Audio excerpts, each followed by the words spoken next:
Hello everyone, today I'm working on this Bachmann 440. There's a lot of these around and they're kind of neat. I had one as a kid. It was my best running locomotive.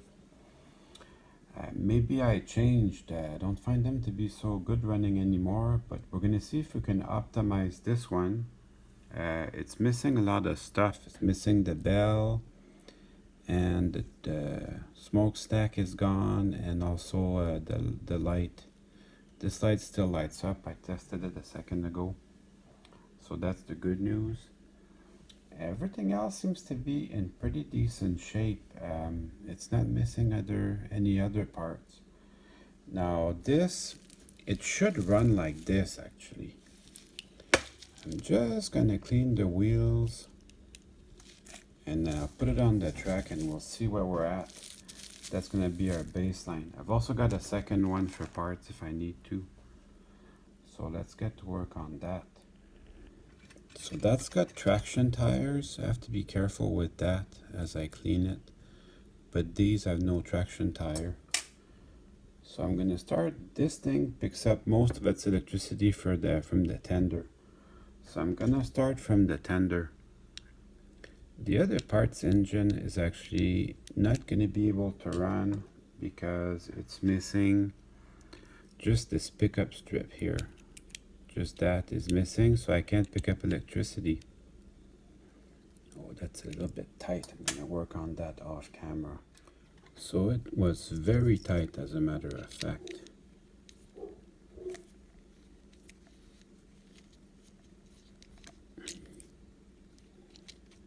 So you want to be careful not to lose this. Very important. And also keep track of which way the trucks were in. This side picks up one side of the track, and this one picks up the other side. So as you can see, there's black insulators. They need to be opposite of each other. So you know what I'm going to do? I'm going to do them one at a time so I don't get mixed up.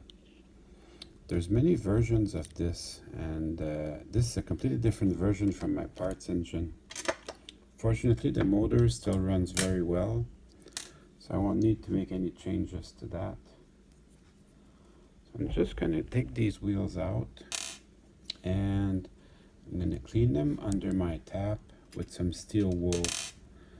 And this one, I won't be too harsh on it. I'm going to clean it with just a Staedtler eraser, just a paper eraser. That should be way enough to get that going. That picks up electricity, brings it to this, and then from this it goes to the motor, and then we can run the train. These wheels were extra nasty. I'm glad I went with the steel wool. After you do the steel wool, make sure that you brush them with your toothbrush to remove every little bit of steel wool, because it will get attracted by the magnet in the motor. And if steel wool parts get in the motor, it's very hard to get them out. So you're basically buggered. That was a big help. Look at that, low rolling resistance.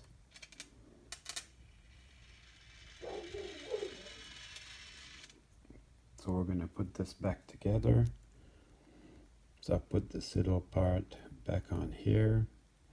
So it has to contact your two axles. Very important.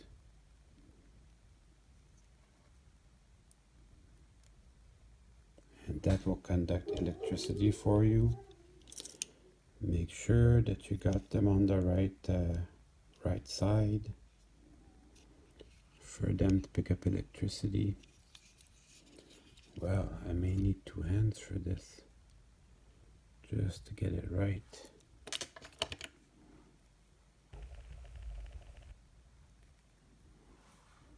Let me figure out some strategy to do it right. So if I just hold it with my index, it will get to its place.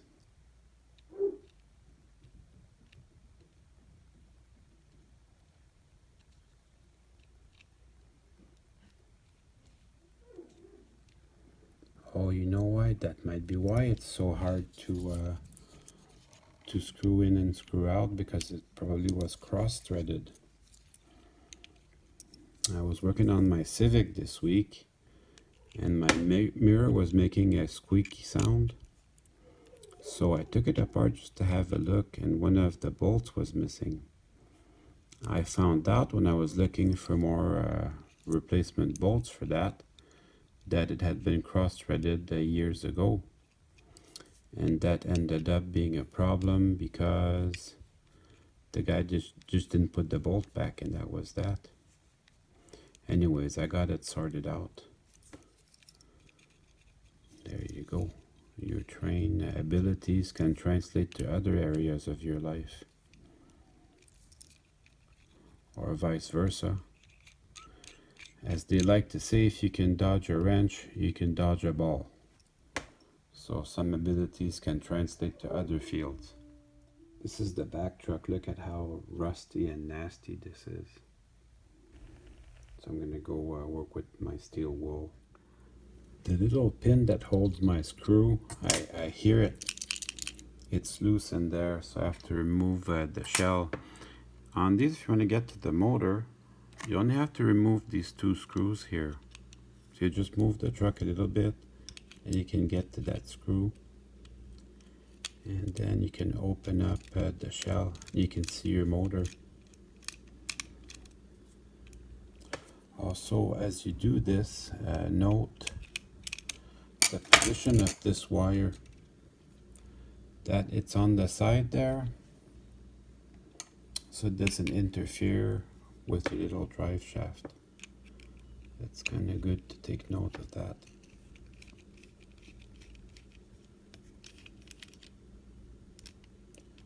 So that's off,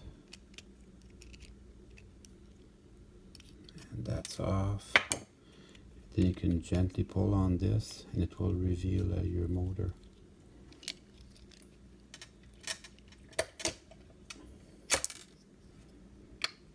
And that's the little pin that was loose, that was holding my my truck together.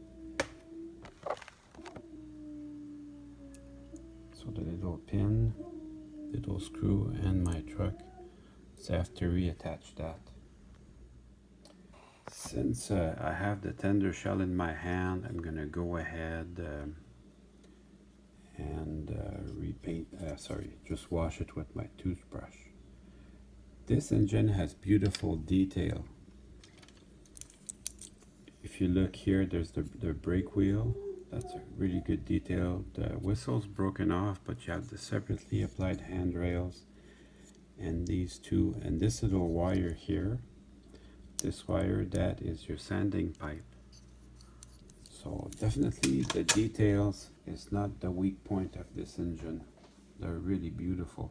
And while I have my engine my motor in the open, I'm going to take a second to do a little bit of lubrication.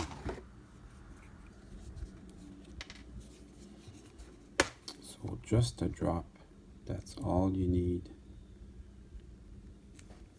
And then I'll run it a little bit like that, just to let the oil penetrate. And I'll do the same for the front of the engine.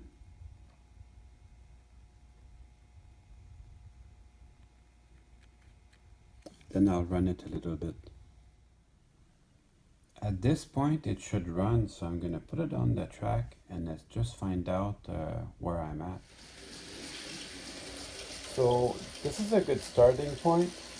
It has not derailed, so that tells me the wheels are in perfect gauge and everything's going okay. It's sure going to benefit from cleaning the front of the engine a little bit, but this is a really good starting point.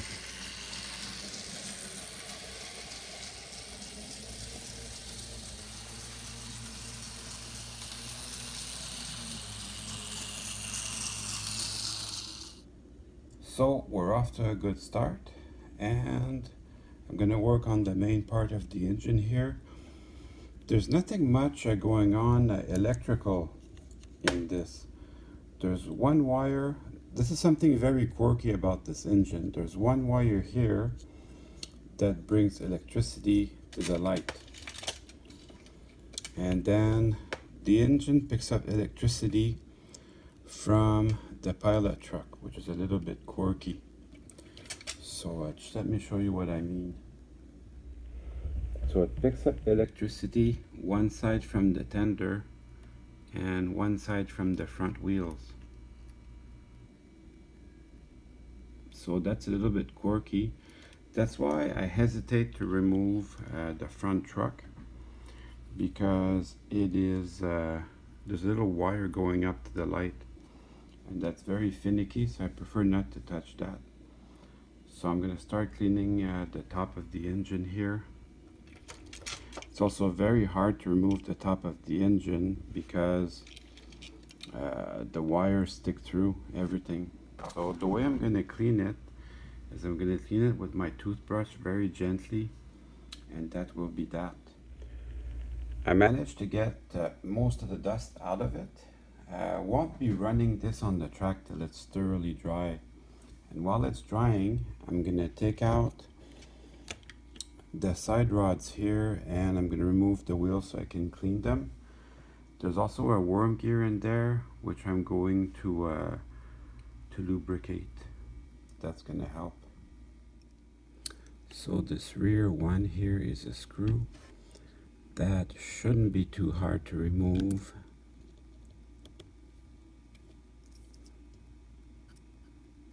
So we'll go ahead and set that on the side. You definitely don't want to lose these. And then the other side, it's the same thing, it's a screw again.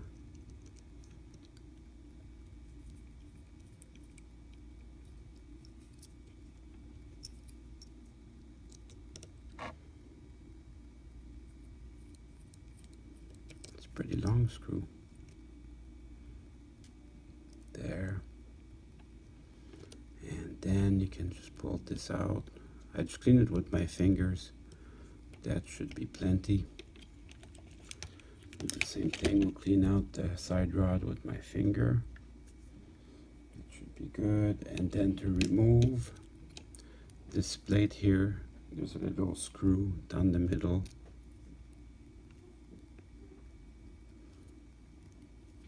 It's a little bit tough to get started, but still not too hard. And then we'll just lift this out very gently. It's also held down by this little screw. So we'll just remove that very gently.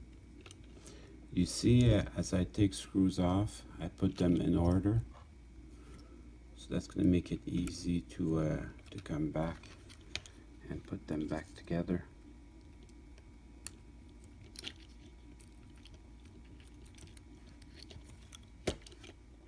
Well, I didn't want to remove my tender, but it looks like I won't have a choice. So there's a little screw right here that holds the wire for the light. So this little screw, you remove it,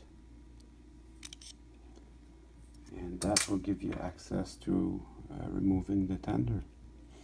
So it's held in by this screw and the drawbar.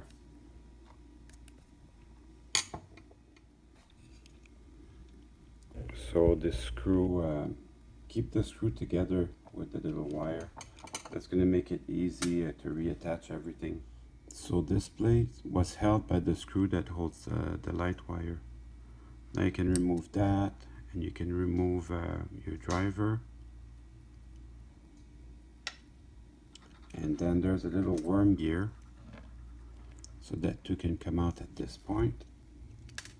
That's going to get thoroughly clean and relubricated.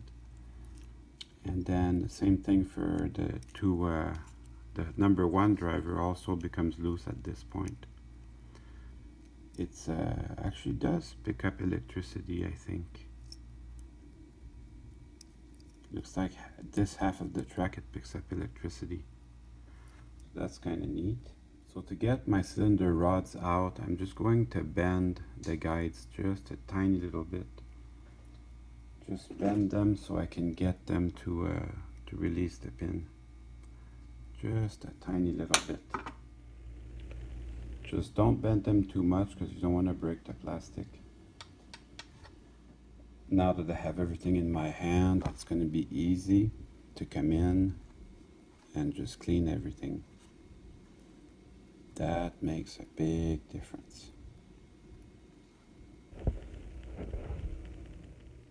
On the number 2 driver, I will still clean it, but I'm going to be very gentle because I don't want to damage the traction tire.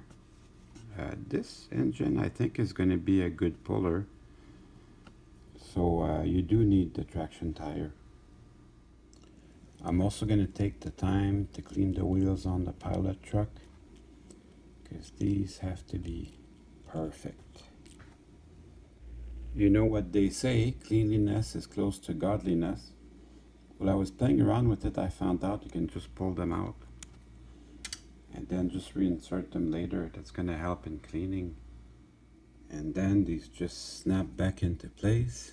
I'm going to put a drop of oil on there because I could hear it squeaking when I had it on the track.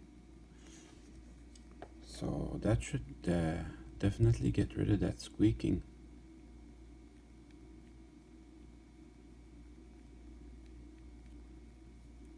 It's the same thing as I bring my drivers back. I'll be putting a little bit of lube here and in that plastic insulator here. I'll put a little bit. So I'll put this back together now. So I just squeeze them into their guides, and it's very free rolling. So that's awesome. Okay, and before you put your retainer plate on, put a little bit of oil on the pin that holds the worm gear, and then put your worm gear in. You see, you put the pointed end first. Make sure that that gets into its place. Yeah, that feels real good. And then we can bring in the cover, but I'm going to lubricate it also before I bring in its little cover. And then you can go ahead and use this little drive shaft to check that everything is turning freely. So that feels pretty good. I'm going to reattach the tender and then we'll try it on the bench. So it works real good on the bench, but the real test is on the track.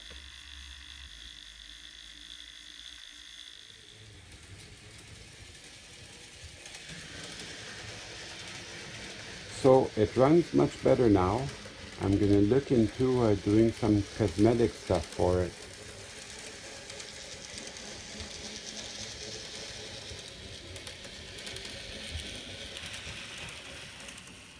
So I am going to make a chimney for this. I bought a little while back a bunch of plastic tubes from modeling supplies. So that's real nice to have. That offers me materials where I can kit bash stuff and make parts that I need. So I would advise you to get something like that. It's nice to have it handy. So I took just whichever tube looked the best, and I made a line with my marker, and I'm gonna cut it with my Dremel. I got my smokestack to look about right, and I made another little ring to decorate the top.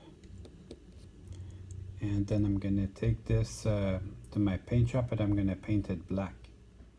So while my paint's drying, my donor engine is gonna contribute the little light housing. So I'm gonna glue that together with some crazy glue. And then I'll just glue this in place with some crazy glue, and that will be good. And now it's time to run some trains. Well, I hope you enjoyed the video. I certainly had fun making it for you.